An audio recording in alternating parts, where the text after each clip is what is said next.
Patricia looked in the mirror and didn't recognize herself. At 51, menopause had changed everything. Her body, her energy, her confidence, her marriage. "Steve," she told me, "I feel like I'm disappearing from my own life." But what Patricia discovered is that menopause isn't the end of womanhood. It's the beginning of a different kind of power. Her transformation shows why this life transition can be liberation instead of loss. See, we think menopause is about what women lose: fertility, youth, desirability, relevance. But what I learned from Patricia's story is that menopause can be about what women gain: freedom from others' expectations, clarity about their own needs, and power that comes from no longer trying to please everyone. Patricia spent the first 2 years of menopause mourning who she used to be, but her breakthrough came when she started discovering who she was becoming. Let me tell you about Patricia Coleman from Chicago. She's 51 years old, marketing director at a mid-sized firm, married to David for 23 years, mother to 2 college-age kids, Ryan, 22, and Emma, 20. For most of her adult life, Patricia felt comfortable in her own skin. Then menopause hit like a hurricane. Patricia's transition started gradually. Irregular periods, occasional hot flashes, some sleep disruption. She thought she could manage it like she'd managed every other life challenge, with organization,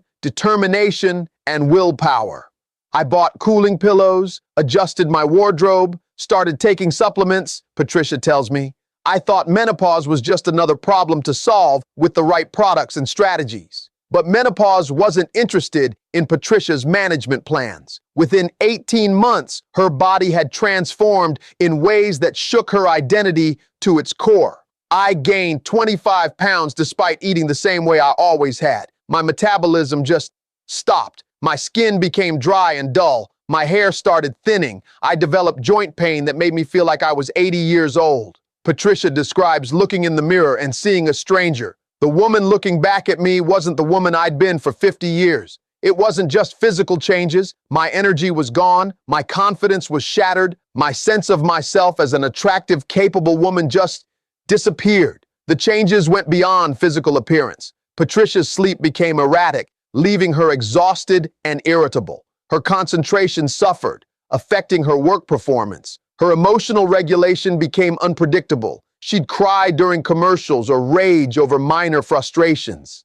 "I felt like my body was betraying me," Patricia explains. "Everything I'd relied on, my energy, my appearance, my mental sharpness, was being taken away without my permission." The physical changes were devastating, but the social invisibility was worse. Patricia began noticing how differently the world treated her as a menopausal woman. Waiters would ignore me and serve younger customers first. Salespeople would look right through me. Even my own colleagues started treating me like I was irrelevant, Patricia says. "I realized that society sees women over 50 as expired." At work, Patricia watched younger employees get opportunities she was more qualified for. In meetings, her ideas were dismissed or attributed to younger colleagues. She started feeling like her 20 years of experience counted for nothing compared to youth and perceived energy. "I suggested a marketing strategy that could have saved the company $200,000 annually," Patricia recalls. The room was silent. Then Jessica, who's 28, said, "What if we tried something like this," and suggested the exact same approach. Suddenly, everyone's taking notes and praising her innovation.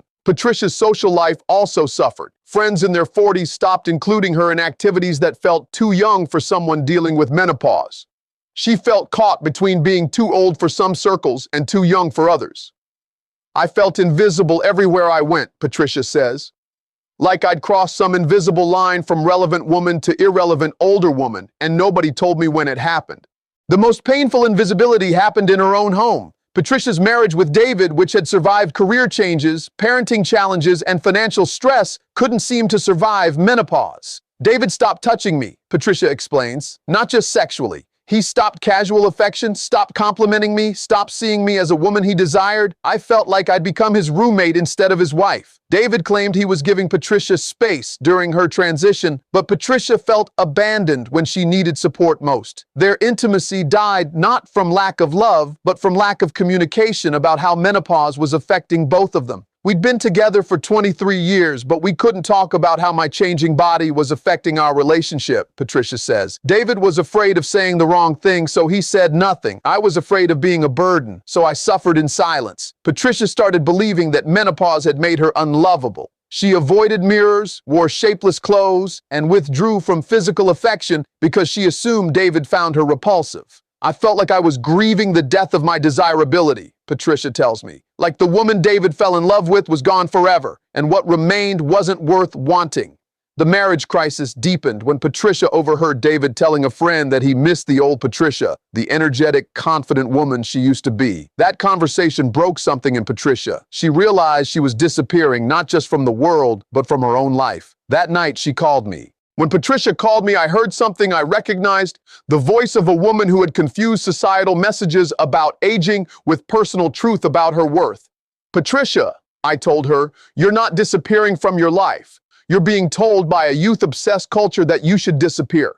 But there's a difference between what society expects from women over 50 and what you're actually capable of. I shared with her something I learned from the strong women in my life. Menopause isn't the end of your power. It's the beginning of a different kind of power. When you stop worrying about fertility, you can focus on legacy. When you stop trying to please everyone, you can start living for yourself. But I also acknowledge her real struggles. The physical changes are real. The social invisibility is real. And the relationship challenges are real. But none of those things define your worth or determine your future. I explained to Patricia the difference between aging and declining. Aging means your body changes and your life circumstances shift. Declining means you accept less than you deserve because you think your best years are behind you. Patricia asked me how she could possibly feel powerful when everything about her felt diminished. I told her, power doesn't come from fitting society's definition of valuable. Power comes from defining your own value and living according to your own standards. Over the next 4 months, Patricia and I worked together on what I call menopause empowerment, transforming a biological transition into personal transformation. First, we reframe menopause from loss to liberation.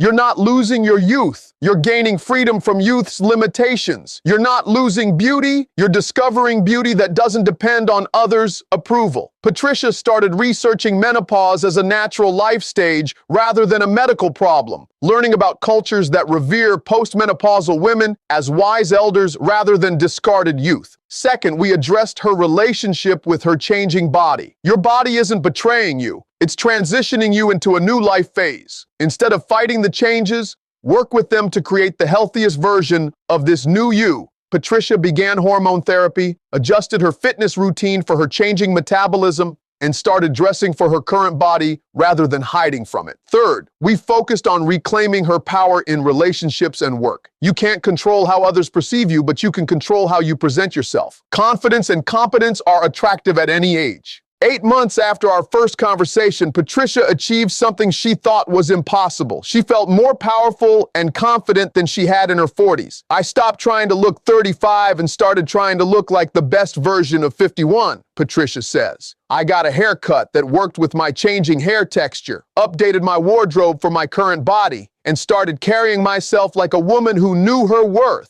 The breakthrough came when Patricia was passed over for another promotion at work. Instead of accepting it as evidence of her declining value, she requested a meeting with her supervisor to discuss her career trajectory. I went in there with 20 years of results, specific examples of my contributions, and a clear vision of what I wanted next, Patricia explains. I wasn't asking for charity, I was demonstrating my value. Within 3 months, Patricia was promoted to Senior Marketing Director, a position that recognized her experience while giving her new challenges. The marriage transformation took longer but was equally profound.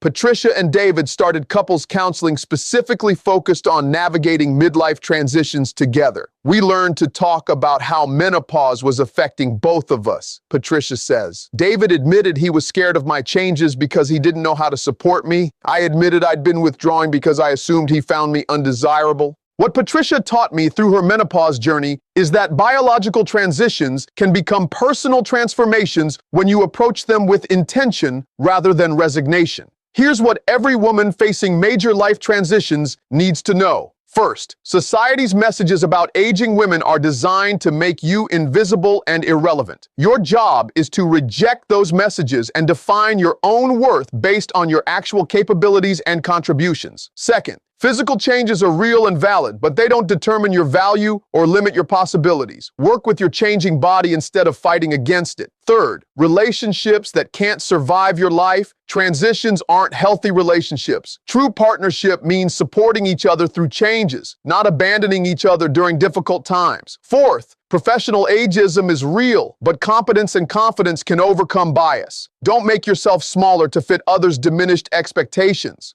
Fifth, menopause and other midlife transitions are opportunities to stop living for others' approval and start living for your own fulfillment. The freedom that comes with no longer needing to please everyone is liberating. Sixth, your best years don't have to be behind you. Different life phases offer different kinds of power, wisdom, and opportunity. Seventh, visibility comes from how you present yourself, not how others perceive you. When you carry yourself with confidence and purpose, you become impossible to ignore. If you're facing menopause, empty nest, career changes, or other midlife transitions right now, remember what Patricia learned. Transition doesn't mean decline. It means evolution. You're not losing who you were. You're becoming who you're meant to be next. The skills, wisdom, and strength you've developed over decades don't disappear because your body changes or your circumstances shift. Patricia isn't trying to be 35 again. At 52, she's more confident, more powerful, and more authentic than she ever was in her younger years. She's not invisible. She's impossible to ignore.